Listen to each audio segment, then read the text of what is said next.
If you haven't seen the previous episodes, make sure you watch them in order so everything makes sense. Hey all, I hope you didn't forget about me. I'm Becky, and if you remember from the previous episode, I became famous for blowing up the school restroom. My friends and I decided to end our rather eventful evening in a killer way. We snuck out of our homes to go to a rave in the cliffs. Just to set the stage a bit, it wasn't a typical rave. This one wasn't, strictly legal, as there were no adults and it was held in a pretty isolated area. Plus, it was super exclusive, as only high school seniors with tickets could enter. And obviously, I had one. There's this guy at school that does DJing for the rave, and I got tickets off him. After prom, all we had to do was sneak out and make our way. Well, I could just go through the front door, as I usually did. I doubt my parents would stop me. But honestly, it was too easy and uninteresting. It's not nearly as cool if my parents know exactly where I was going and why. So I used the drain pipe and landed on the dark and empty street. Okay, so my dad may have seen me through the window, but he stayed silent, so I call that a successful escape. I met my friends at our usual place near the bus station. They also escaped through windows. Emily even managed to scratch her hand during the attempt. She's not as practiced as me. And seriously, she's always been a bit clumsy. We rinsed her hand with bottled water and made a bandage out of my handkerchief. Anyway, we were on our way. Only to get stopped. We, didn't really manage to hide from the cops. Emily was too slow. And they saw us. I immediately stepped forward and stood in front of the girls as the magnificent leader that I am. And the police just nodded at me and drove by. Weird. I'm not one to curse my own good luck, though, so we headed off to the hills. Having lost a bit of time, I decided we should take a shortcut through the meadow. Sounds serene, right? A peaceful field of green to frolic through. You'd be dead wrong. People told different creepy stories about that place, from witch covens to ghosts and ghouls that are waiting to feast on the fresh meat of careless travelers. What nonsense. They're just urban legends told to frighten kids because the place is actually, pretty dangerous. There's broken glass and used syringes everywhere. But we are not kids. A year ago, we transformed the meadow to suit our needs, and we had some sweet parties there. Those were the days. It was so fun. There were a lot of cool people, not only from our school, but from other ones, too. I love parties. You can meet so many new people there. And being the broken-hearted girl I was, that was exactly what I planned to do all night. When we got there, I started chatting with guys, even flirted with one or three, trying to forget what happened at school. I even jumped into one of the barrels and danced something wild. 3 men had to take me off because I wanted to stay up there. It was pretty sweet. At least until the moment when the crowd practically threw me into Casey's arms. Everyone knew he rolled with my crew, so naturally he was invited as well. And Casey came, despite the fact that he was a good little boy who was up and out way past his bedtime. And despite the fact that he should have known I would be there too. And the worst part was he came with that blondie clinging to him like a vine to a trellis. That symbiote didn't even leave him room to breathe.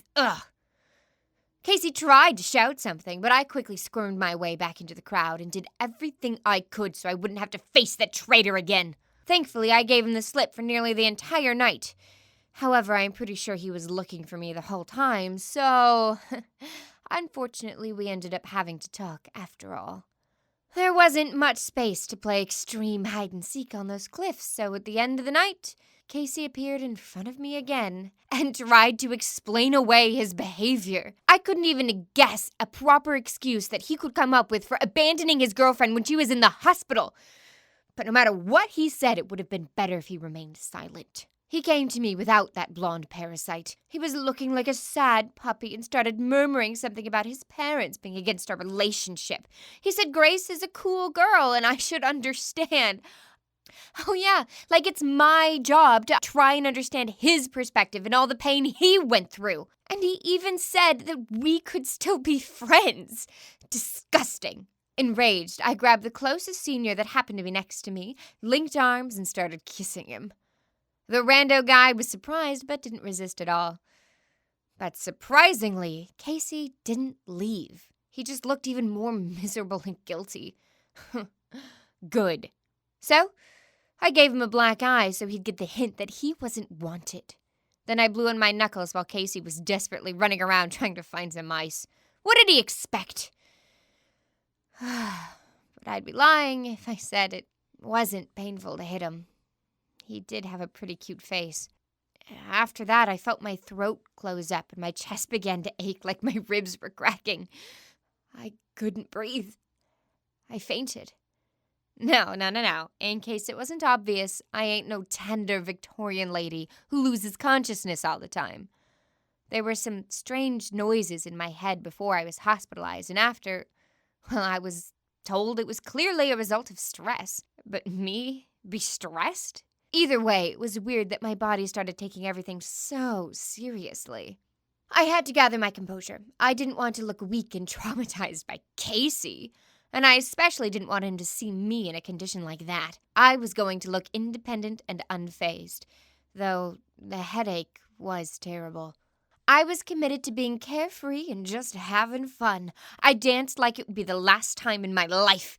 Then Betty and I once again jumped into the barrels, and no one stopped us for the second time. After I danced with some of the senior boys, and in my desperation, I may have ignored his hands being where they shouldn't have been. When I realized how tired I was, I needed a break. I hid in the shadows of the cliffs and just people-watched. Emily took the attention of 2 guys and flirted with both of them. He got so mad. And Betty was comfortably sitting in the DJ's booth. She was either playing some sweet heavy metal or some 80s music. I tried not to look towards Casey and felt sorry I couldn't have fun with the others. And that's when the cops came. Stop! This is an unlawful gathering! It's way past everyone's curfew! What's that in your hands? Nothing new here.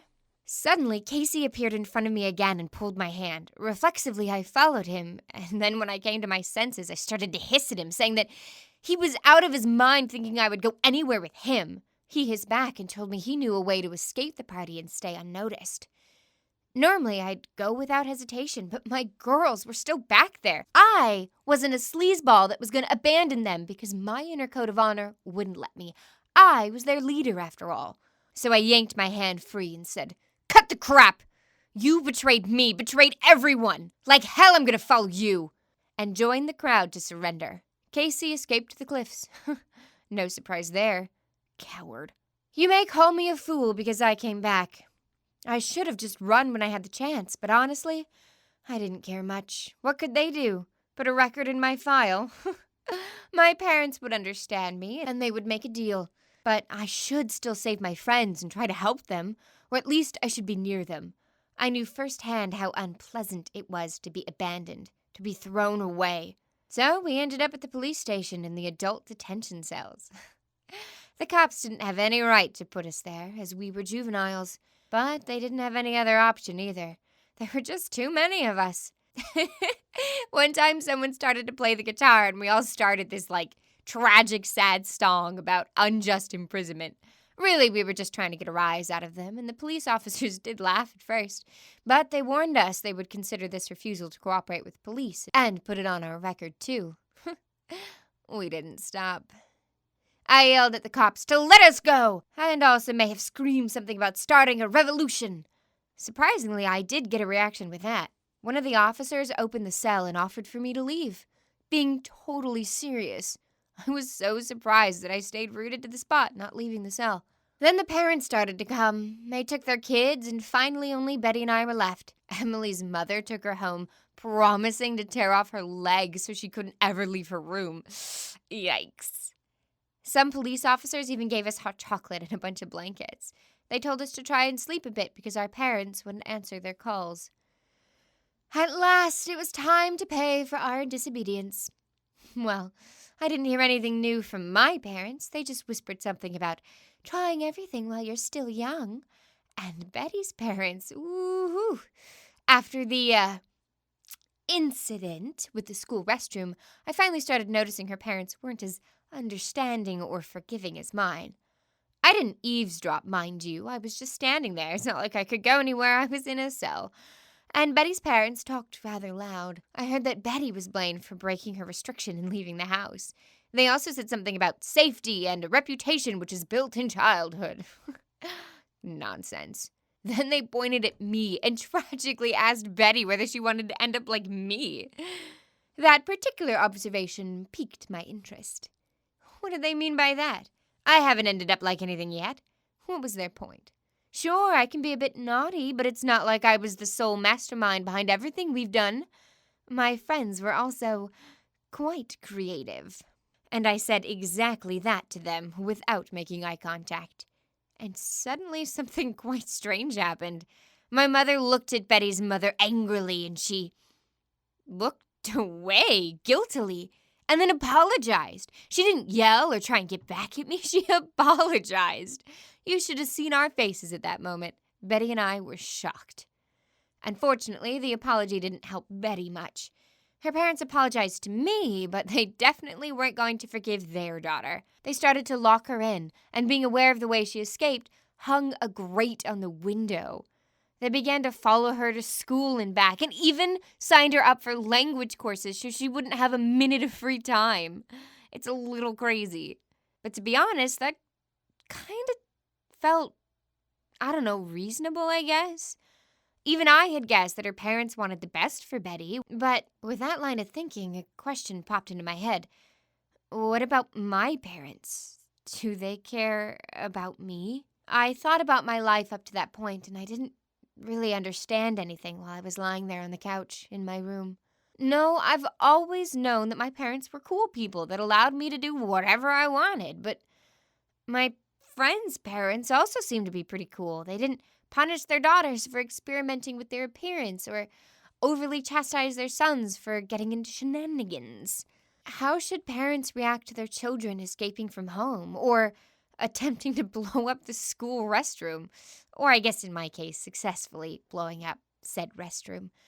Or trying to get into someone else's house, especially if their boyfriend lived in that house. And I don't know, what if I decided to rob a store or attack someone? Would they really be fine with that?